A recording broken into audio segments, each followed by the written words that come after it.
If you plan on taking your family to the local pool, want to make sure that you do it safely. Again, May is National Water Safety Month, and Clary Collins is the Curriculum Development Manager at Goldfish Swim School. Thanks for joining us from Royal Oak, Michigan this morning.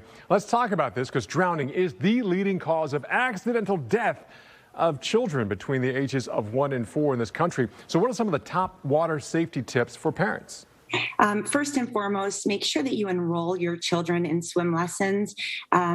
It's been proven that having your children take swim lessons can significantly reduce the risk of drowning by 88%, which is really a large number. So giving them the tools to learn important water safety skills, is essential. Make sure that they are wearing, if they're not good swimmers, they're always, if you're boating or on a lake or beach, make sure they're wearing life jackets that are U.S. Coast Guard approved and that they're the proper fit as well. That's very important. Always make sure you have a designated water guardian. That's an adult whose sole responsibility is to watch children anytime they are in or around a body of water. And that, we know vigilance is key. So having an adult that's their sole role is really vital. And then as we say at Goldfish, play it cool, follow the rules. I'm a big believer in reviewing the rules, over and over again, making sure that family members understand what's expected of them. Is there a lifeguard on duty? What are the swim times? And even if you have a pool in the backyard and you have visitors coming over, reviewing those rules with them as well. Yeah, great advice for backyard pools, too. So fingers crossed, we're nearing the end of the pandemic, but drowning has actually become more of a risk since the start of the pandemic. Why is that? So I would say, we've certainly had a pandemic gap where children, unfortunately, haven't been able to routinely attend swim lessons. So, which is very important in building muscle memory for learning water safety skills.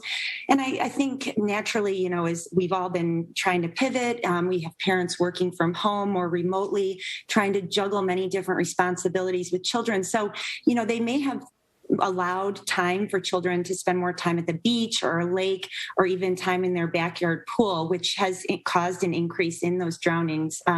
We have seen a large surge in the number of pools that people are installing. So we really want to make sure that if you have a pool in your backyard, if you're planning on putting one in, that proper safety measures, as you have children and family around, you want to keep them safe.